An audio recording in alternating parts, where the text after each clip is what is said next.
하나님의 은혜가 우리 온 성도들과 함께 하시기를 간절히 축복합니다. 교회가 찬양하지 않는 6가지 이유에 대하여 조시 비스 박사라고 하는 분이 책을 썼는데요. 그 6가지는 첫 번째는 남성들 때문이라고 합니다. 남성들 때문에 교회가 찬양을 하지 않는다고 그래요. 왜 그런가 봤더니 어느 교회나 남자들이 적다고 하는 것입니다. 그래서 적은 데다가 남자들이 또 이렇게 찬양을 할 때 잘 따라하지를 않는다고 그래요. 그래서 교회가 찬양하지 않는 이유의 첫 번째는 남자들 때문이다. 그런데 우리 뉴욕중앙교회는 안 그렇지요. 남자들이 제일 열심은 아니지만 우리 여자들 이상으로 열심히, 이것도 말 잘못했다가는 나중에 또 남녀 전쟁이 일어나니까. 두 번째는 특정인들에게만 이 노래를 하도록 하기 때문에 교회가 찬양하지를 않는다고 하는 것입니다. 그러니까 우리 교회 같은 경우는 이제 찬양대만 찬양하는 거로 생각해서는 안 된다고 하는 거예요. 근데 많은 교회들이 그렇게 하나 봐요. 특별히 찬양을 리드하는 사람들이나 찬양하는 사람들만 찬양을 하고 나머지 사람들은 찬양을 잘 안 한다고 하는 것입니다. 그러나 여러분들 그렇지 않죠. 찬양은 누구나 함께 해야 할 그러한 아주 귀한 것이라고 하는 것입니다. 세 번째는 가정에서 찬양을 하지 않기 때문에 교회에서 찬양을 안 한다고 하는 것입니다. 사실 여러분들 한번 생각해 보세요. 여러분의 가정에서 찬양을 좀 많이 하십니까? 교회에서도 잘 안 하는데 집에서 하겠어요? 혹시 하실지 모르겠어요. 그러나 집에서 가정에서 많이 찬양을 하시면 그게 교회에서 찬양을 하게 되는 계기가 된다고 하는 것입니다. 세 번째는 찬미가나, 특별히 이제 이분은 이제 개신교인이지만은 찬송가를 부르지 않고 일반적인 복음성가를 많이 부른다거나, 복음성가를 부르면 또 다행이에요. 그렇지 않은 노래로 채워지기 때문에 교회에서 찬양을 하지 않는다고 하는 것입니다. 그런데 특별히 우리 찬미가나 교회에서 주어진 이 찬양을 하는 것이 매우 중요하다고 얘기를 합니다. 다섯 번째는 그냥 찬양을 한 번 부르고 말기 때문에 그렇다고 하는 것입니다. 즉 찬양의 절정에 다다르지 못하고, 이 찬양의 절정에 다다르기 위해서는 이 감성이나 이 영성이 함께 이렇게 잘 교감을 이루어서 그 찬양을 하면서도 정말 눈물을 흘릴 정도로 이런 감동이 있어야 되는데, 이 형식적으로 찬양을 하고 말기 때문에 교회에서 찬양하지 않게 된다고 하는 것입니다. 여러분들 이거는 이 마지막 6번째 이유는 더 많이 공감이 될 거예요. 미디어 때문이라고 하는 것입니다. 그러니까 이 미디어에 너무 노출이 되어서 요즘은 TV를 보지 않아도 이 셀폰에서 모든 동영상 갖가지를 다 볼 수가 있어요. 여러분들 특별히 유모모라고 하는 또 이런 프로그램을 보시면 별의별 게 다 나옵니다. 알 필요도 없는 내용까지도 다 나와요. 그러니 사람들이 거기에 한번 이렇게 관심을 갖다 보면 찬양할 시간들을 갖지 못한다고 하는 것입니다. 오늘 설교의 제목이 뭐예요? 찬양으로 화답하라. 그런데 거기에 한 글자를 더 넣으면 좋겠어요. 찬양으로 서로 화답하라. 사실 오늘은 찬양이 넘치는 날입니다. 여러분 아침에 하나님께 경배함이라고 하는 내용의 아주 주요 골자가 찬양을 드리라고 하는 거예요. 찬양을 하라는 것인데, 또 오늘 말씀도 찬양이고요. 또 오늘 오후에 우리 뉴욕 지구의 6개 교회가 모여서 찬양제를 합니다. 그래서 여러분들 오늘 찬양으로 좀 풍성한 은혜를 누리시게 되기를 바라는데요. 저는 이 찬양으로 화답하는 이 경험이 우리의 영적인 삶에 얼마나 중요한가. 특별히 우리의 찬미가에도 30곡이나 이상 되는 이 작시를 한 아주 유명한 여류 작시가가 있습니다. 그분은 거의 5,000편의 찬송시를 씁니다. 5,000편이에요. 그런데 누군지 아시겠습니까? 정상인도 아니에요. 앞을 보지 못하는 시력장애인입니다. 그 이름은 우리의 찬미에도 나오는 634장을 작시한 주 예수 팔로 아나. 누굴까요? 누가 작시했는지 아세요 혹시? 이분이 뉴욕 출신입니다. 페니 제이 크로스비 여사입니다. 1820년에 태어나서 1915년, 벌써 100년 전에 살다 가신 분이에요. 그런데 그의 작시가 우리 찬미가에 몇 개가 있다고요? 제가 다 세봤어요. 그럼 우리 찬미가 맨 뒤에 보면은 작시자 생명이 나와요. 그럼 그 뒤에 보면은 그분이 작시한 찬미가 몇 장인지가 다 적혀 있는데 30개입니다. 30개. 5,000편의 작시를 했는데 1820년 3월 24일 뉴욕에서 태어납니다. 이 뉴욕시 근교에서 태어나는데요. 생후 6주 때에 그만 의사의 실수로 실명을 하게 됩니다. 9살 되던 어느 날 봄날 들녘에서 주님을 만나는 경험을 가져요.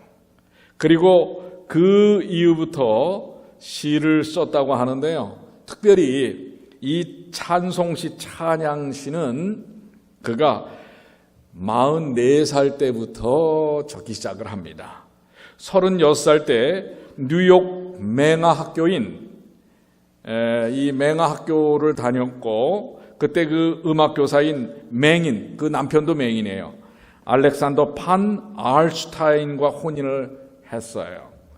그리고 44세 때 첫 찬송가 가사를 썼는데 그 후로부터 한 주에 몇 편씩을 쓰냐면 3편씩을 씁니다. 한 주에. 그래서 50년간을 써서 95세 때까지 5,000편의 찬양시를 남기게 됩니다. 자, 여러분들도 도전해 볼 만합니다. 여러분들도 이제 찬양시, 찬송시를 좀 써보시게 되길 바랍니다. 난 나이가 이분 좀 95세 때까지 썼다고 그랬어요. 우리 김윤정 장로님, 이 글쓰기 좋아하시잖아요. 이 찬양시를 좀 써보시게 되길 바랍니다. 조만간 우리 김윤정 장로님의 작시한 찬양을 우리가 부르게 되기를 기대를 하는데요. 또 우리 교회 작곡을 잘하는 우리 분이 있어요. 우리 최주봉 집사님, 작곡을 좀 하시게 되길 바랍니다. 자, 한 사람의 헌신한 성도의 기여로 150년 이상, 지금 오늘날에도 많은 사람들이 감동적인 찬양의 은혜를 받습니다. 자, 우리 634장 한번 보세요. 주 예수 팔로 안아 날 품어주시니 이 크신 사랑 속에 내 영혼 쉬도다. 한평생을 맹인으로 살았어요. 그러나 주님의 은혜 가운데서 그는 이러한 아름다운 간증을 합니다. 저 천사 노래소리 너 들어보아라. 저 하늘 진주문을 울리고 오도다. 여러분들 너무 감동적이지 않습니까? 천사의 노래소리가 하늘 진주문을 울리면서 우리에게 다가온다고 하는 것입니다. 우리 정인 양 한번 반주 1절만 한번 좀 우리 한번 불러보겠습니다. 왜냐하면 이 감동을 그냥 말로만 전달받지 말고 여러분들이 함께 찬양하면서 은혜를 좀 나누시게 되길 바랍니다. 634장입니다.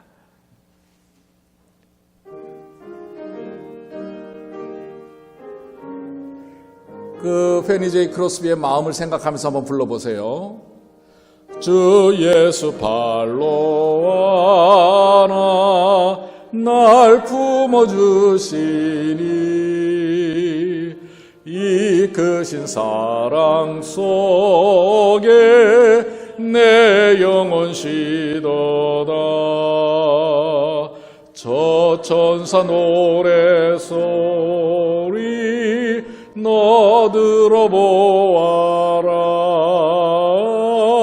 저 하늘 진주문을 울리거도다. 주 예수 발로 와나 날 품어주시니 그 크신 사랑 속에 내 영혼 쉬도다. 자, 주님의 품어주시는 그 품에 여러분들도 안기셨습니까? 그 안에서 여러분 영원히 쉼을 얻으시게 되길 바랍니다. 사실 일반인들이 생각할 때 그리스도인들이 그 형편 가운데서 이런 찬양과 찬송을 한다는 건 이해가 되지 않는 것입니다. 왜 그럴까요? 오늘 본문의 말씀이 그 사실을 이야기하고 있습니다. 에베소 5장 18절로 19절 술 취하지 말라. 이는 방탕한 것이니 오직 성령으로 충만함을 받으라. 시와 찬송과 신령한 노래들로 서로 화답하며 너희의 마음으로 주께 노래하며 찬송하여.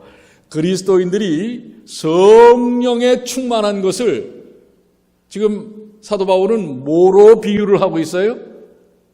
술 취한 것과 같은 것으로 비유를 하고 있습니다. 그러나 술 취한 것은 좋지 않지요?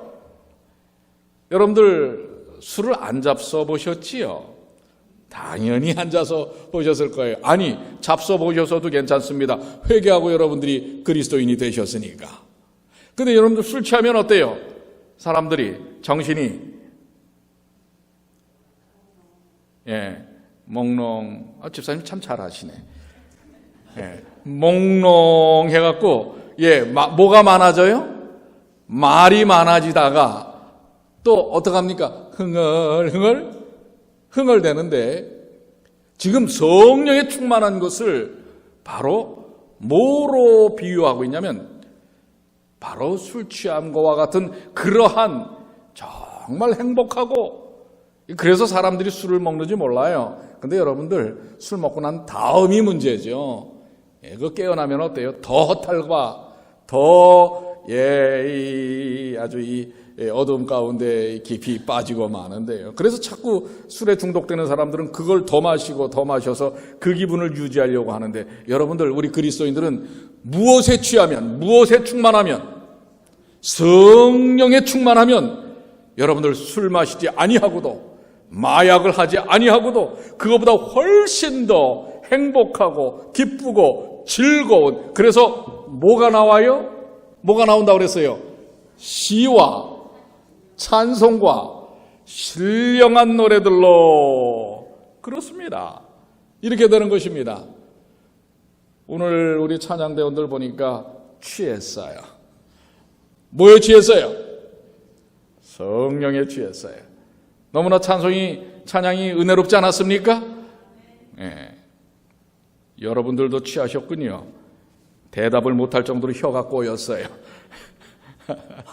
그렇습니다. 바로 성령 충만함을 받으라. 여러분들 술에 의존하지 마십시오. 세상에 우리를 현혹시키는 것들에 유혹되지 마시고 성령의 충만함을 받으시면 여기 우리가 찬양으로, 찬송으로 서로 하나님을 향하여 화답하게 된다고 하는 것입니다. 오늘 여러분들 과정의 기억절이 무엇이지요? 에스라 3장 11절. 거기도 뭐라고 말씀하셨습니까? 찬양으로 화답하며 여호와께 감사하여. 찬양으로 화답하라. 우리는 주님의 은혜와 주님의 인도하심, 십자가의 그 놀라우신 사랑을 생각할 때 찬양으로 화답하지 않을 수 없게 되는 것입니다. 그래서 성령 충만한 삶을 살 때 우리는 그 행복과 기쁨을 찬양으로 노래하게 되는 것입니다. 그리스도인들의 기쁨은, 그리스도인의 감사는 바로 시와 찬송과 신령한 노래로 표현하는 것입니다. 자, 그러면 한번 좀 우리가 조목조목 한번 말씀을 살펴보겠습니다. 여기 노래들로 서로 화답하며 그랬어요. 여기 노래들로 서로 화답하라라고 하는 것은 음성을 바라요. 음성을 사용하여 그 기쁜 감정을 표현하는 것입니다. 이것을 한마디로 하면 찬양인 것입니다. 우리의 행복하고도 기쁜 감정을 서로 찬양하는 것입니다. 함께 찬양하는 것입니다. 그래서 우리 찬양대원들이 함께 이렇게 음과 화음을 박자를 맞춰서 찬양하는 것은 바로 오늘 주어주신 이 말씀처럼 성령의 충만함을 드러내는 것입니다. 그런데 음악적으로도 할 수 있어요. 성령 충만하지 않고도 노래를 할 수 있지만 그것은 그렇기 때문에 그렇게 노래하면 그것을 듣는 사람이나 또 받아들이시는 하나님께서 기쁨으로 받아들이실 수 없는 것입니다. 여러분들, 우리가 서로 함께 노래하는 것은, 찬양하는 것은 성령의 충만함으로 그 기쁨과 은혜를 드러내는 것입니다. 그런데 여기 시와 그랬어요. 세 가지 형태로 나타나는데 첫 번째가 시입니다. 시라는 말은 히브리어로 악기의 줄을 뜯다라는 의미가 내포되어 있어요. 즉 악기의 연주에 맞추어서 부르는 경건한 노래를 시라고 얘기합니다. 물론 사도 바울은 여기서 말하는 이 시를 구약의 시편을 의미하기도 하고요. 좀 더 포괄적인 의미에서 우리 그리스도인들이 악기에 맞춰서 하나님을 찬양하는 그러한 노래를 시라고 표현하는 것입니다. 그래서 우리가 피아노에 맞추어서 노래를 하지 않습니까? 또 때로는 오케스트라의 반주에 맞추어서 찬양을 하지 않습니까? 그럴 때 얼마나 깊은 영적인 감동이 있는지 모릅니다. 그런데 이 시에는 성경 가운데 있는 아까 조금 전에 말씀드린 대로 기록된 시편뿐만 아니라 여러분들이 하나님의 은혜에 대하여 감사함으로 기록된 간증시도 포함된다고 하는 것입니다. 저는 화성학을 배우지는 않았어요. 그래서 작곡을 할 줄은 모릅니다. 그러나 때때로 하나님의 은혜를 생각할 때 운전을 하면서 노래를 막 합니다. 근데 한 번 하고 나면 그 다음 똑같이 하질 못해요. 왜요? 악보에 따라서 하는 게 아니니까. 그리고 그 가사도 제 마음속에서 나오는 그저 기도를 찬양으로 노래하는 것입니다. 이것 또한 시에 포함될 수 있는 거예요. 그러니 여러분들도 시화할 때 여러분들의 깊은 십자가의 은혜에 대한 것을 표현할 수 있다고 하는 것입니다. 두 번째, 찬송은 본질적으로 하나님을 찬양하는 노래입니다. 하나님에 관한 노래입니다. 거룩하고도 시적인 곡을 의미합니다. 근데 여러분들, 재밌게도 초대교회 성도들에게는 우리와 같은 이런 찬미가가 있었을까요? 없었을까요? 악보가 있었을까요? 없었을까요? 없었어요. 근데 그분들은 어떻게 찬송을 했을까요? 어떻게 하죠? 앞에서 한 사람이 먼저 노래를 합니다. 구전으로 내려오는 노래들이죠. 그러면 그 노래를 따라서 부르는 거예요. 그래서 이거를 뭐라고 하냐면 교창이라고 그래요. 앞에 있는 사람이 부르면 거기에 따라서 또 부릅니다. 하나님의 사랑은 놀랍습니다. 이게 악보가 있는 게 아니에요. 그러면 그 듣고 있던 사람들도 어떻게 해요? 하나님의 사랑은 놀랍습니다. 이게 찬양이에요. 하나님의 놀라운 은혜를 이렇게 교창 형태로 서로가 배우면서 했다고 하는 것입니다. 세 번째, 신령한 노래라. 다 이 시와 찬송이 다 신령한 노래지만은 특별히 신령함을 붙인 이유는 세상에 많은 세속적인 노래들이 있어요. 그것과는 구분된 우리의 영적인 삶을 위해서 만들어진 노래를 이야기하는 것입니다. 제가 가끔 그런 생각을 해요. 그 세상의 그 유명한 가수들, 그 한 사람이 나와서 노래를 부르는데도 수많은 청중들이 그 노래에 빠져들어가지 않습니까? 왜? 우리 성도들은 찬양과 찬미를 통해서 그런 감동을 못 받을까? 여러분 받으시죠? 여러분들은 요즘 뭐예요? BTS가 그냥 걸어만 나와도 자지러져요. 예? 요즘은 또 BTS 말고 또 슈퍼 M? 여러분들은 잘 모르시죠? 예? 아주 그냥 이 뉴욕에서 그 사람들이 데뷔를 했어요. 한국 아이돌 그룹입니다. 자지러지는데 왜 생명을 살리는 하나님을 향한 찬양은 오늘 우리들에게도 이런 영적인 감동을 주어야 되지 않겠습니까? 그래서 분명히 서로 화답하며 무엇으로 노래하라고 그랬어요? 너희의 마음으로. 마음이라는 단어는 사람의 전 인격을 가리킵니다. 왜 여러분들 그 젊은 한국의 아이돌을 향하여 세계의 젊은이들이 그렇게 환호하는 줄 아십니까? 그들의 노래만 좋아하는 게 아니에요. 그들의 일거수일투족, 자신들의 모든 마음을 거기다 집중해서 관심을 갖는 것입니다. 그러니까 거기에 빠져들어가는 거예요. 오늘 우리가 하나님을 향하여 찬양할 때 너희의 마음으로 우리의 전 인격적인 관심을 집중하여 찬양을 해야 하는 것입니다. 그래서 예배 장소나 형식이나 또 의식보다도 더 중요한 것은 우리의 마음을 이끄시는 성령께 내 자신을 맡기는 것입니다. 그래서 우리 처음에 말씀하신 것처럼 성령으로 충만함을 받으라.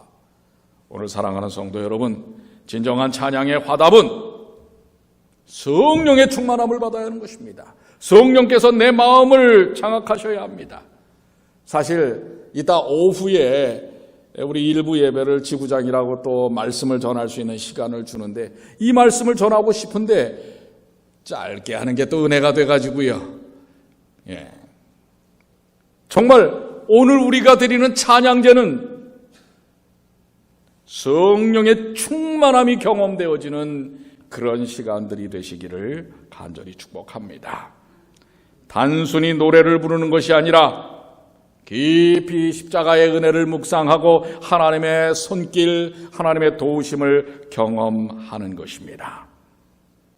그래서 이러한 찬송을 시편 47편에 시편 기자는 찬송하라 하나님을 찬송하라, 찬송하라 우리 왕을 찬송하라, 하나님은 온 땅의 왕이심이라, 지혜의 시로 찬송할지어다. 진정으로 하나님의 인도하심, 성령의 충만함으로 하나님을 찬송하라고 하는 것입니다. 자, 그러면은 이 찬송의 본질적인 목적과 대상은 누구이신가? 우리 본문의 말씀은 주께 노래하며 찬송. 찬송의 목적은 하나님을 향하여 하는 것입니다. 그래서 오늘 오후에도 우리 모두가, 제가 그 말씀은 드리려고 그래요. 그저 각 교회의 잘남과 노래 잘함을 뽐내는 것이 아니라 하나님을 향한 찬양과 찬송이 되는 시간이 되어야 할 것입니다. 주님은 우리의 그리스도라고 하시는 분, 그리스도라고 하는 사실, 메시아라고 하는 사실을 우리는 찬양을 통해서 고백하고 드러내야 하는 것입니다. 날마다의 우리의 삶을 인도하시는, 우리를 죽음 가운데서 구원하신 주님을 찬양하는 것입니다. 요한복음 17장 24절에는 아버지여, 내게 주신 자도 나 있는 곳에 나와 함께 있어 아버지께서 창세전부터 나를 사랑하심으로 내게 주신 나의 영광을 그들로 보게 하시기를 원하옵나이다. 우리 주 예수께서 우리를 향한 고백입니다. 아버지 하나님을 향한 간구입니다. 이런 주님을 향한 우리가 찬양이 필요한 것입니다. 이제 여러분들의 눈을 들어서 창조세계를 보십시오. 이 온 세상을 창조하신 하나님, 그리고 지금 이 순간에도 하늘 지성소에서 우리를 위하여 중보하시는 예수 그리스도, 그분을 향한 우리는 찬양이 이루어져야 하는 것입니다. 사실 우리가 주님을 찬양 안 할 수가 없어요. 주님을 향하여 묵상하고 깊이 생각하면 주님을 향한 찬양이 저절로 나올 수밖에 없습니다. 특별히 주님의 이 땅에 오신 성육신을 생각할 때는 우리가 주님을 향한 찬양을 안 드릴 수가 없다고 하는 것입니다. 디모데전서 3장 16절에 우리 한번 다 같이 읽겠습니다. 크도다, 시작. 크도다 경건의 비밀이여 그렇지 않다 하느니 없도다. 그는 육신으로 나타난 바 되시고 영으로 의롭다 하심을 받으시고 천사들에게 보이시고 만국에게 전파되시고 세상에서 믿는 바 되시고 영광 가운데 올려지셨느니라. 그분이 이 땅에 오셔서 우리를 위하여 하신 모든 일들, 그것을 생각하면서 우리는 찬양해야 합니다. 그분은 우리의 찬양을 받으실 만한 분이십니다. 우리의 삶을 어두움과 곤고함 사망에서부터 건져내신 분이시기 때문에 그렇습니다. 사랑하는 성도 여러분, 이 땅의 삶에 지치셨습니까? 피곤하십니까? 곤고하십니까? 오늘 그 모든 것 가운데서 우리를 구원하신 주님을 바라보시면서 주님을 향한 찬양을 이루시는 주님의 귀한 자녀들이 되시길 바랍니다. 이것이 바로 우리가 노래해야 할 주제인 것입니다. 그 주님의 크신 사랑. 그래서 우리의 찬미가 162장은 주님의 사랑 크고 놀랍도다. 한번 읽어보겠습니다. 주님의 사랑 크고 놀랍도다. 죄지어 멸망받게 된 나를 주님과 함께 걷게 해주시니 그 사랑 나를 정케 하시네. 주님의 구원 크고 놀랍도다. 십자가 피로 죄 사하셨네. 구주를 믿어 영생 얻었으니 내 주와 함께 길이 살겠네. 여러분들 이 찬양이 이렇게 은혜로운 줄 예전에도 아셨지요? 그렇습니다. 주님의 사랑은 너무도 놀랍고 큰 것입니다. 여러분과 제가 죽을 수밖에 없는 영혼이었지만은 그러나 우리를 정케하셔서 그분과 함께 길이 살도록 하셨다고 하는 것입니다. 이제 우리는 그렇기 때문에 주님을 향한 찬양을 서로 화답하여 한 목소리로 찬양할 수 있는 것입니다. 계속 찬양해야 합니다. 이 찬양은 어디까지 이어지는 줄 아십니까? 새하늘과 새 땅에 가서도 우리는 찬양을 합니다. 요한계시록 14장 3절에 그들이 보좌 앞과 내 생물과 장로들 앞에서 새 노래를 부르니 땅에서 속량함을 받은 14만 4천 밖에는 능히 이 노래를 배울 자가 없더라. 이 14만 4천에는 실수냐 헛수냐 그게 중요하지 않습니다. 구원받은 하나님의 백성들, 그들은 하나님 앞에서, 하나님의 보좌 앞에서 새 노래를 부를 것입니다. 이 새 노래는 구원의 노래요, 은혜의 노래인 것입니다. 천국에서는 끊임없이 우리는 새로운 노래가 만들어질 것입니다. 주님의 사랑은 너무나 크기 때문에 예전에 있던 노래로만 할 수가 없어요. 그래서 계속해서 우리는 새 노래를 부르게 되는 것입니다. 그런데 여러분에게 제안을 합니다. 아까도 말씀드린 것처럼 여러분의 삶 속에서도 새 노래를 부르시게 되길 바랍니다. 기존의 찬양과 찬미 계속 부르셔야지요.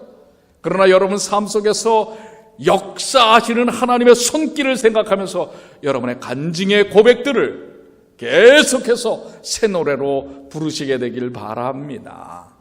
음치라도 괜찮아요. 박자가 틀려도 괜찮아요. 곡조가 없어도 돼요. 한 번 하고 다 잊어버려도 괜찮아요. 매일 매순간 주님을 찬양하는 새 노래를 부르시는 주님의 귀한 자녀들이 되시길 바랍니다. 이미 새 노래가 막 나오지 않습니까?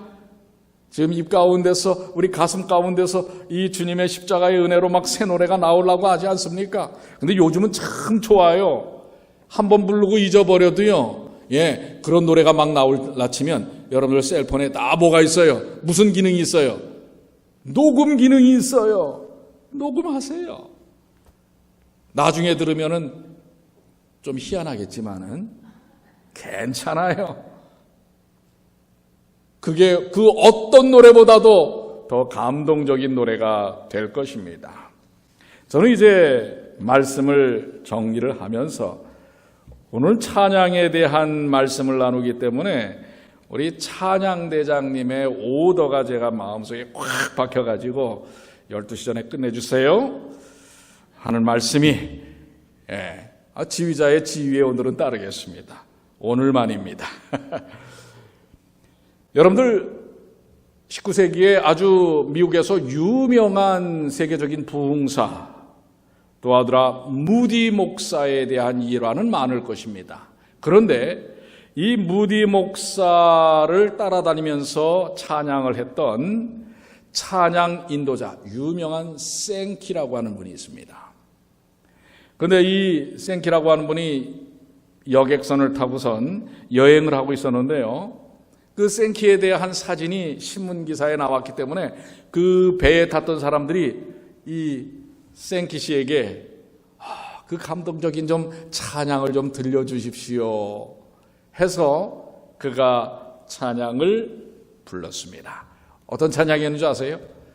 우리 찬미가의 497장에 선한 목자 되신 우리 주 항상 인도하시고 방초동산 좋은 곳에서 먹여주시옵소서. 선한 목자 구세주여 항상 인도하소서. 선한 목자 구세주여 항상 지켜주소서. 여러분들 이 찬양처럼 여러분을 하나님께서 항상 지켜주십니까? 이 찬양을 너무나 감동적으로 불렀어요. 그런데 이 찬양을 부른 다음에 사람들이 떠나질 않는데 그 중에 한 사람이 손을 번쩍 들더니 생키 씨 혹시 저를 기억하세요? 잘 모르겠는데요. 혹시 남북 전쟁 때에 북군으로 참석하시지 않았어요? 맞습니다. 그렇죠. 그때 저는 남군이었습니다. 그런데 이제 북군의 제복은 아마 파란색이었던 것으로 알고 있어요. 파란색을 입고 있는 북군이었던 그 적을 향해서 제가 저격용 총으로 쏘려고 하는데 갑자기 그 파란 군복의 북군이 노래를 하는 거예요. 근데 그 노래를 가만히 귀 기울여 들어보니 바로 이 찬미예요. 선한 목자 되신 주 항상 인도하시고 찬송을 하는 거예요. 근데 바로 제가 그 순간에 조준을 하여 방아쇠를 당기려고 했는데 그 노래는 바로 자기의 어머니가 평상시 즐겨 부르는 찬양이라고 하는 것입니다. 그리고 그 적진에서부터 들려오는 당신의 그 노래소리가 너무나 제 가슴을 울려서 결국은 제가 총을 내려놨습니다. 근데 그게 바로 당신입니다. 여러분, 찬양이 누굴 살린 거예요? 생키를 살린 것입니다. 그렇습니다. 여러분들, 찬양은 여러분의 삶을 변화시킬 뿐만 아니라 죽음에서부터 건져낼 수 있다는 사실을 기억하시게 되길 바랍니다. 생키는 나중에 그 이야기를 집회장소에서 간증으로 얘기하면서 시편 28편 7절에 여호와는 나의 힘이요 나의 방패시라 내 마음이 그를 의지하니 그가 나를 도왔도다. 그러므로 나의 마음이 크게 기뻐하고 내가 내 노래로 그를 찬양하나이다. 아멘입니까? 자, 오늘 여러분들 우리 마지막 찬양은 우리 497장 선한 목자 되신 우리 주, 이 찬양으로 함께 여러분을 언제나 항상 지켜주시는 주님의 은혜 가운데 여러분들 피차 서로 마음 깊은 곳에서부터 우러나오는 찬양의 화답을 매일 매순간 하시는 새 노래를 부르시는 주님의 귀한 자녀들 되시길 바랍니다. 우리 다 같이 일어나셔서 497장 선한 목자 되신 우리 주 함께 부르겠습니다.